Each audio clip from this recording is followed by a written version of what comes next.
Hi, everybody. Welcome to English Digest. I'm Tom. Hi, I'm Stephanie. We're nearing the month of April, but we still have enough time to cover our literature unit for the month of April.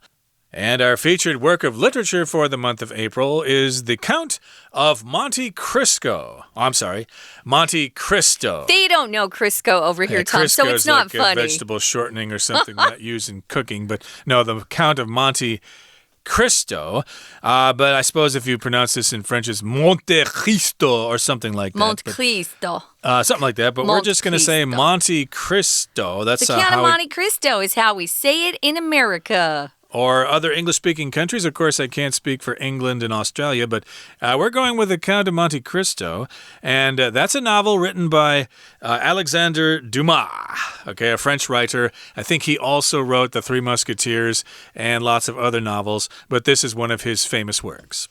This was made into one of my favorite movies back in 2002.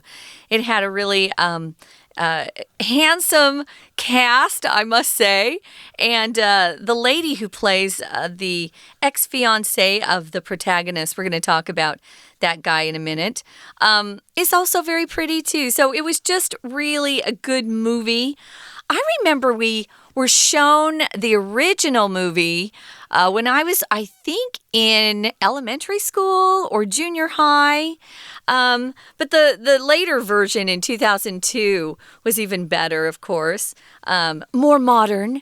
And it had a different ending than our novel. So when I was rereading this today, I thought, oh, it ends differently than this does. Sometimes that happens. You know, the book will have maybe a more realistic ending or sadder ending. But people who go to movies like to walk away feeling like they got a happy ever after ending. And so sometimes in the movies, they'll change the ending so it's a little happier.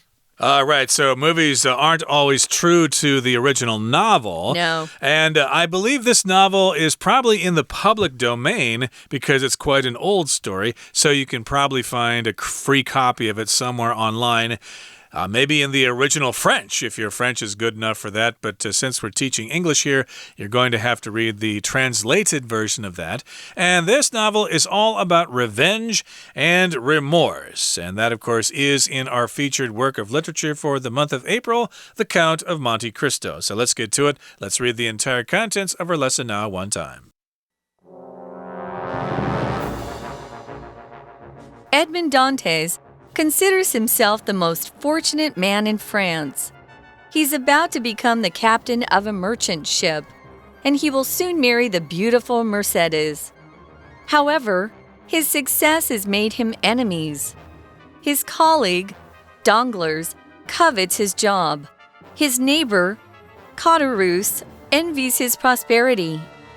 And Fernand loves Mercedes and hates Dantes as a rival. Danglars writes a letter accusing Dantes of being a traitor, which Fernand delivers to the authorities. Caderousse witnesses this, but does nothing to prevent it and does not reveal his knowledge later. Dantes is arrested just before his marriage would have taken place. Villefort, the magistrate in charge of the case, discovers that there really is a plot and that his own father is a part of it. Villefort destroys the evidence to save his family's reputation and silences Dantes by sending him to prison. Dantes nearly goes insane in prison, but then he meets Faria, a priest. Faria educates him in every branch of knowledge, and they plan their escape. However, Faria falls ill before they can do so. Before he dies, Faria tells Dantes about a secret treasure on an island called Monte Cristo. Dantes escapes alone and finds the treasure. Now fabulously wealthy and made unrecognizable by 14 years of imprisonment, Dantes becomes the Count of Monte Cristo. Disguised, he visits Caderousse and learns who was behind his misfortune. He also discovers that Danglars is now a rich banker. while Villefort has become the royal attorney. Mercedes has married Fernand, who made his fortune as a soldier, and they have a son, Albert. Dantes vows to use his immense wealth to get revenge. Okay, so again, the title here is Revenge and Remorse in the Count of Monte Cristo. So revenge means you get back at someone for something bad that they did to you. Yeah. Okay, so maybe when you were a kid, your neighbor stole your favorite bicycle and he never gave it back. And after many, many years, you decided to get revenge on him and steal his bicycle. Good. I'm going to get revenge on him. That's getting back at somebody. And remorse means you just feel guilty about something that you did. Oh, I stole my neighbor's bicycle and I feel so guilty about that. I should give it back. I should apologize. I feel remorse. This word remorse is very closely related to regret. But I've always felt like remorse was stronger. It was a stronger feeling. So it's kind of a very deep regret or guilt for something you did wrong, for a wrong you committed against somebody else usually, right? So remorse. Oh, I really wish I hadn't done that. So we've got our protagonist. That's the lead in a novel where most of the attention is paid. Edmond Dantes is our protagonist, so he is the Count of Monte Cristo. He considers himself the most fortunate man in France. This is how he felt when life was going really well for him, before he spent time in prison, of course. So if you're fortunate, you're lucky, things have gone well for you in life, you're blessed, you could say that too. So he is French. That's why some of these names are a little weird looking. And he's about to become the captain of a merchant ship. Back then, before we had trains and planes and things like that, cars, we did a lot of our trade through, sending one ship from one country with merchandise to another country. Those were called merchant ships, so they would take goods and products from one place to another and sell them. And he was the captain of that ship. They probably made a lot of profit, so it was a good position to have had. Plus, he was engaged to be married to a really beautiful, lovely person. She wasn't just beautiful on the outside, she was beautiful on the inside. And her name is and was back then Mercedes, not Mercedes like the car. This is Mercedes is really how they pronounce it. It's a little different. Mercedes is what we're saying here, and that's who he is engaged to. He's going to marry her. He's going to be the captain of a merchant ship, so he feels quite fortunate. However, his success has made him enemies. That's true. That happens when you are successful. You will have enemies, people that you angered along the way, and they might want to get revenge on you.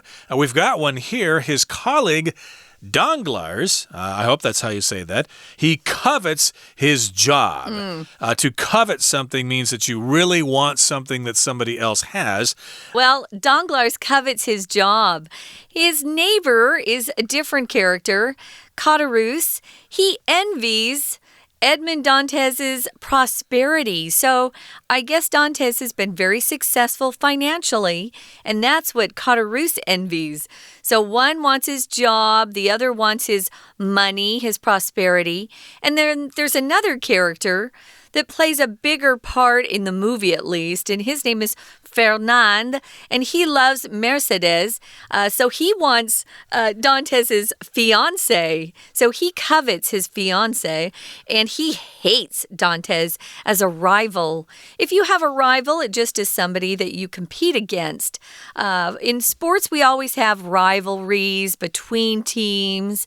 You know that I give the example of the New York Yankees, their biggest rival being the Boston Red Sox.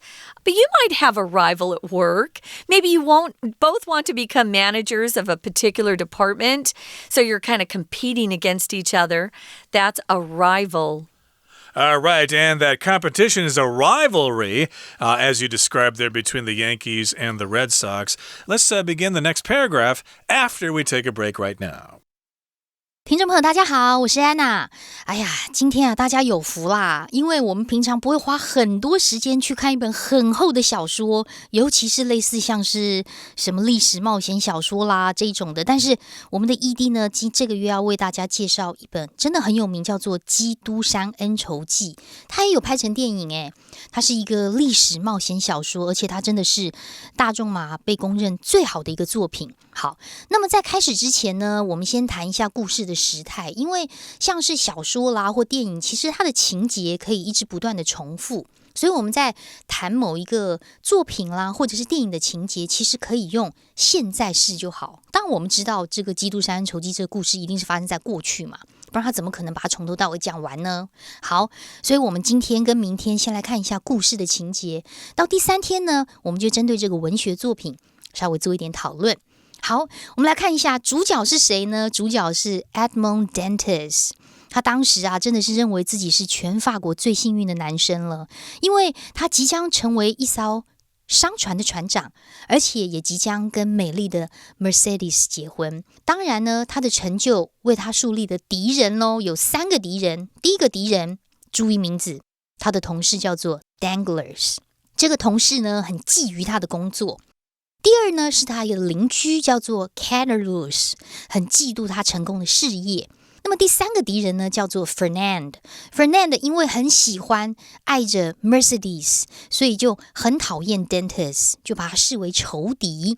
好，所以原则上我们在今天第一段呢，就把这个故事的重要的人物稍微介绍一下。不过我们可能要注意一下，在第4句的地方讲到的这3个敌人，用3个不同的子句，却用2个连接词把这3个子句分开，所以这个连接词可以特别圈起来哦，因为连接词有连接句子的功能，但是没有特别的意义，所以这个连接词的用法要特别小心。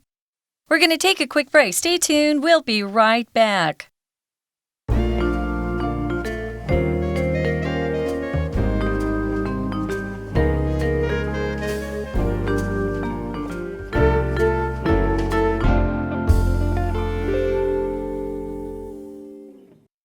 Welcome back, guys. It's our literature unit, and it's day 1. We're looking at the novel The Count of Monte Cristo.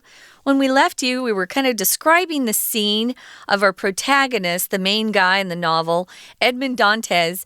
Before he is thrown into prison, he considers himself very fortunate. He is doing well. He's a captain of a merchant ship, so he makes a nice living. He's engaged to a beautiful woman. But his success has also made him enemies. That's what happens when people are jealous. They become enemies, and sometimes they try to hurt you.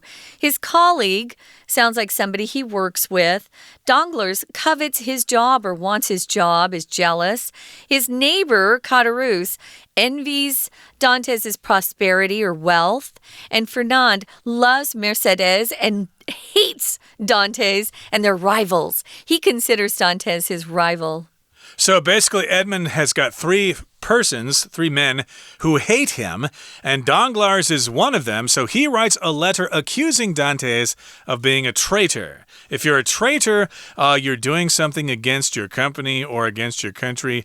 For example, if you were in World War II, for example, and the Americans were fighting the Germans, and you were American, but you were stealing secrets from the Americans and giving them to the Germans, then you are a traitor. If you get caught, you could be put in jail or maybe even executed. So yes, he's accused of being a traitor, and then Fernand delivers this message to the authorities, which would be the people in charge, the police or government officials. Yeah, so the authorities, and we'll often put those 2 words together.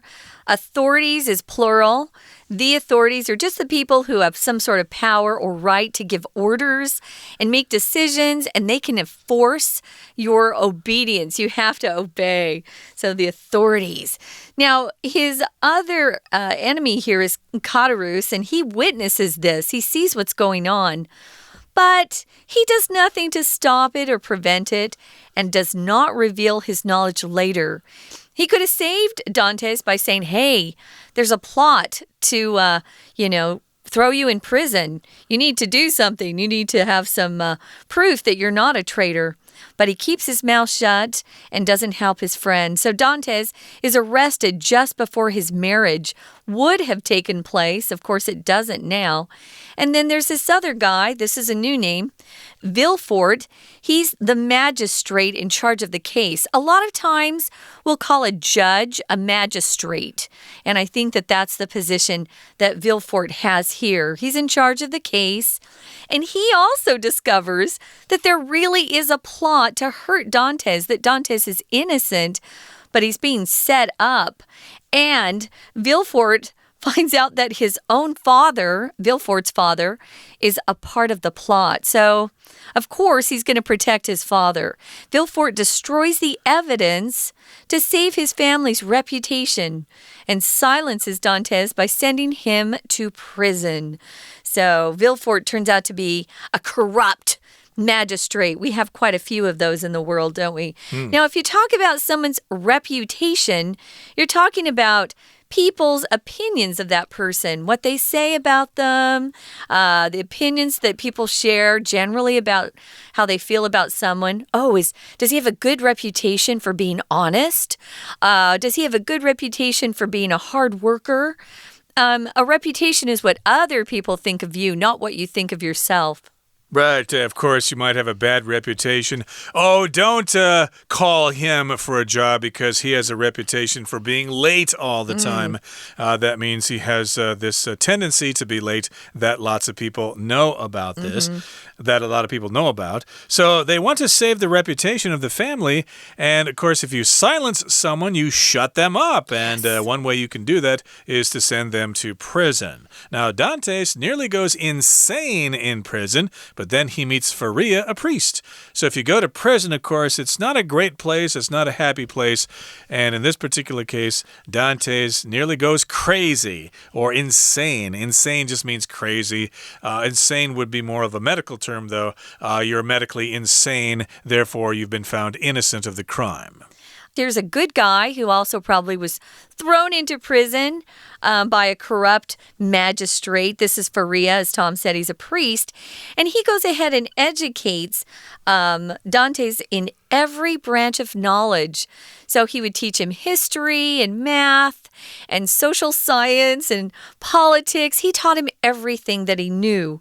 And they planned to escape from the prison together. But sadly, the priest falls ill or gets ill before they can do so. And before he dies, Faria tells Dantes about a secret treasure on an island called Monte Cristo. Oh, we all want to find that secret treasure on an island, don't we? We do, and Faria knows about this, but again, Faria is going to die soon, and then he tells Dantes about this secret treasure on the island of Monte Cristo. Monte Cristo. I keep saying Crisco because that's, food related. But in any case here, that probably gives him some incentive to escape from prison. And I guess he manages to do so. It says here, Dantes escapes alone and finds the treasure. So he gets out of prison. He breaks out of prison, now fabulously wealthy and made unrecognizable by 14 years of imprisonment. Dantes becomes the Count of Monte Cristo. So he escaped, he went to the island, he found the treasure, and he got really rich, he got really wealthy. And however, he doesn't look like the same person anymore. If you're in prison for 14 years, it probably will change your appearance. You'll have lots and lots of wrinkles, you'll probably lose a lot of hair, etc., etc. So he was unrecognizable. Nobody could tell who he was anymore. And so, because he's so rich, he becomes an important person from the island of Monte Cristo. He becomes a count, which is like a duke or a lord or something like that, someone with a high position. In Europe, they have classes. They still do. They still have these dukes and duchesses and things like that. Count is just one of those titles that usually is passed from father to son to son to son. The women can't be counts or dukes, but there are duchesses, as you know, and princesses, things like that. Well, he kind of buys himself a title, I would say. He's so rich. This is the last paragraph. It says here, disguised, he visits Katarus and learns who is or was behind his misfortune. If you're disguised, you don't want people to know your identity. So you might change your hair, your makeup, maybe wear different types of clothes. People are disguised usually when they are trying to commit a crime, rob a bank. Now, when you talk about someone's misfortune, it's just really sad things that have happened to them. Maybe they didn't deserve it. We don't know. With this word misfortune, it just means they've had some bad luck. I would say he's had a lot of bad luck. Right, he's trying to find the person who set him up, and so I guess he wants revenge here. And yes, he wants to find the person who is responsible for his bad luck, for his misfortune. And he also discovers that Danglars is now a rich banker, while Villefort has become the royal attorney. So things have changed while he's been away at prison for 14 years. Danglars is now a rich banker, and Villefort is now an attorney, which is another way of saying he's a lawyer or a barrister. Yeah, they use different terms. In America, we use both. My dad usually says he's an attorney rather than a lawyer, but they're the same. A barrister, it's a little different in England. A barrister can go into court, whereas a lawyer can't. So it's a little different in England.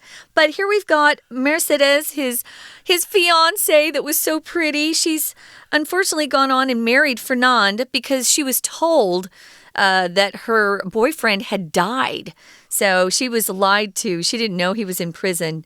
And Fernand went on to make a fortune as a soldier. So he made a lot of money during the war. And they have a son called Albert. We're going to see his name again. Now, Dantes vows to use his immense wealth to get revenge. That's all he wants right now. He doesn't want to come home and have a nice reunion with his family or friends or even talk to his former fiancée who's now married. No, he just wants revenge. I guess his talks with the priest Faria did no good. I'm sure Faria told him the importance of forgiving and forgetting. Yeah. He has not forgiven them. He wants revenge, and that's what's going to happen in the next part of our lesson. When we summarize it next time, please join us then. But right now, we need to hear from our Chinese teacher.